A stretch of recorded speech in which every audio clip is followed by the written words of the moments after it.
Assalamualaikum warahmatullahi wabarakatuh. Cikgu harap semua anak murid cikgu sihat hari ini. InsyaAllah hari ini kita sambung pembelajaran matematik dalam tajuk yang baru iaitu panjang, jisim dan isi padu cecair. Okey, bagi kelas yang pertama ni kita nak belajar dulu tentang panjang, iaitu kita pergi pada unit yang pertama iaitu unit milimeter. Okay, unit milimeter ni ialah satu unit yang digunakan untuk mengukur panjang ataupun jarak sesuatu objek. Dan selalunya sebabkan unit milimeter dia ialah digunakan untuk objek yang kecil ataupun pendek. Sebab kalau unit meter ni semua unit meter sama ada milimeter, sentimeter, kilometer kita gunakan untuk ukur panjang ataupun ukur jarak. Cuma milimeter ni dia guna untuk jarak yang pendek. Kalau jarak yang panjang boleh guna unit lain seperti kilometer, seperti unit meter. Okey. Jadi milimeter ni contohnya kita boleh ukur, kita boleh gunakan untuk ukur ketebalan kertas. Macam tu. Maksudnya kan kertas tu nipis kan. So macam untuk ukur benda-benda yang nipis macam tu, yang kecil-kecil macam tu je. Ataupun nak ukur panjang seekor semut contohnya, kita gunakan unit milimeter yang kecil ni. Okay, simbol untuk unit milimeter ialah mm.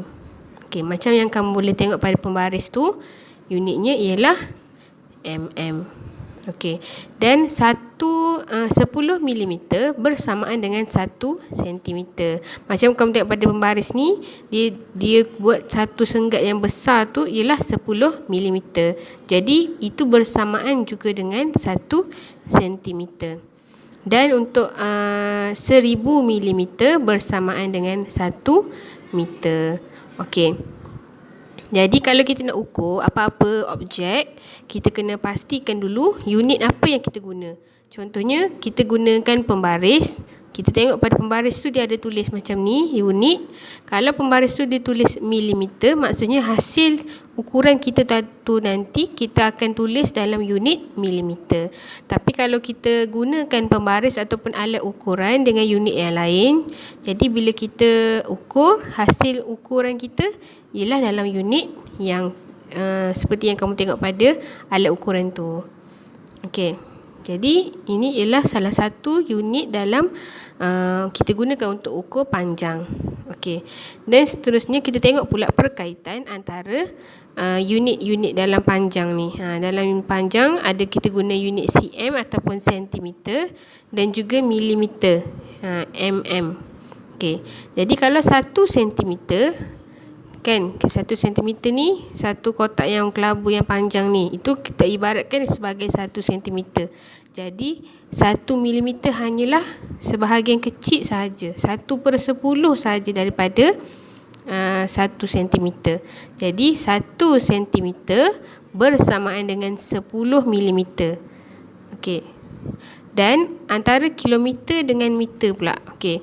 1 kilometer, kalau satu kotak kelabu yang panjang ni diibaratkan sebagai 1 kilometer. Jadi berapa panjang pula 1 meter? Tu secorek sikit tu je. Tu ialah 1 meter. Jadi 1 meter ni dia sangat kecil kalau dibandingkan dengan 1 kilometer. Dan untuk kita nak cukupkan 1 kilometer, kita perlukan 1000 meter. 1 kilometer bersamaan dengan 1000 meter. Itu perkaitan antara kilometer dan meter. Okey, seterusnya sebabkan kita dah tahu unit, kita dah pun tahu perkaitan antara unit, antara sentimeter dengan milimeter, antara kilometer dan meter. Jadi kita nak cuba tukarkan unit. Kalau kita disuruh untuk tukar unit ataupun kita perlu tukar unit, macam mana cara kita nak buat? Okey, so hari ni kita belajar satu soalan macam mana cara untuk tukar unit panjang. Okey, contoh soalan yang kita ada ialah 5 cm nak ditukarkan kepada unit milimeter. Okey, jadi seperti yang cikgu pernah ajar dalam kelas, masa tajuk masa dan waktu, kita ada buat kotak 4 macam ni. Okey. Untuk kita nak tukar apa-apa unit, kita boleh guna cara ni. Tak kisahlah kamu nak tukar unit daripada unit masa hari kepada jam ke, minggu kepada hari ke, ataupun sekarang ni kamu nak tukar unit daripada sentimeter kepada milimeter ke, apa-apa unit sahaja boleh digunakan, boleh ditukarkan menggunakan cara ni, kaedah ni. Okey, tengok betul-betul macam mana. Ini sebagai ulang kaji, kita dah pernah belajar dalam kelas dah sebelum ni. Okey, 5 cm sama dengan berapa milimeter? Kita dah buat kotak. Okey, kemudian kita masukkan dulu unitnya. Okey, kotak dan kita masukkan unit. Sekarang ni kita ada unit dalam, kita diberi nombor dalam unit cm. Jadi kita kotak 2 di hadapan ni kita masukkan dulu unit cm. Kemudian kita nak cari jawapan, kita perlu beri jawapan dalam unit milimeter. Jadi kotak 2 di seterusnya ni kita letakkan unit milimeter. Okey. Itu bahagian unit. Kemudian kita pergi pula kepada 2 kotak yang di atas. Okey. Yang tu kita perlu isi dengan fakta. Sekarang ni fakta yang kita tahu tadi, kita dah belajar sebentar tadi, perkaitan antara sentimeter dan milimeter ialah 1 sentimeter bersamaan dengan 10 milimeter. Jadi kita masukkan dekat bahagian atas. Okey, sebab bahagian atas ni kita mesti kena masukkan fakta yang betul sahaja. Okey, kemudian di bahagian bawah ialah apa yang kita nak cari. Kita perlu masukkan apa yang kita nak cari. Dalam soalan ni dia minta kita cari 5 cm bersamaan dengan berapa milimeter. Jadi kita hanya ada maklumat untuk sentimeter sahaja. Okey, 5. Jadi kita masukkan 5. Okey, di dekat bahagian milimeter kita sedang mencari jawapan dia. Jadi kita hanya kosongkan je dekat bahagian milimeter. Kemudian lepas kita dah lengkapkan kotak kita dengan nombor dan unit macam ni, kita pun masukkan dia punya operasi. Okey, dekat bahagian atas mesti kita bahagi dan kemudian kita darabkan ke bawah. Operasi bahagi dan darab ni ialah operasi yang tetap untuk semua keadaan. Semua keadaan kita akan buat bahagi dan darab macam ni, ikut anak panah dia. Okey. Lepas kita dah buat anak panah dan tulis operasi, kita tulis semula. Sekarang ni keadaan tu 10 bahagi 1. Okey, kita pun tulis 10 bahagi 1. Per tu dia sama dengan bahagi. Darab 5. Sebab anak panah yang kedua ni dia suruh kita darab ke bawah kan. Jadi nombor bawah tu ialah 5. Jadi darab 5. Okey, sekarang ni kita dapat dalam bentuk 10 bahagi 1 darab 5. Kita selesaikan. 10 bahagi 1 tetap juga 10. Kemudian didarabkan dengan 5, dapatlah 50. Jadi 50 ni, 50 dan unit apa? Kotak ni tadi ialah kotak milimeter. Jadi 50 milimeter. Kita dah pun dapat jawapan untuk pertukaran 5 cm kepada milimeter, iaitu 50 milimeter.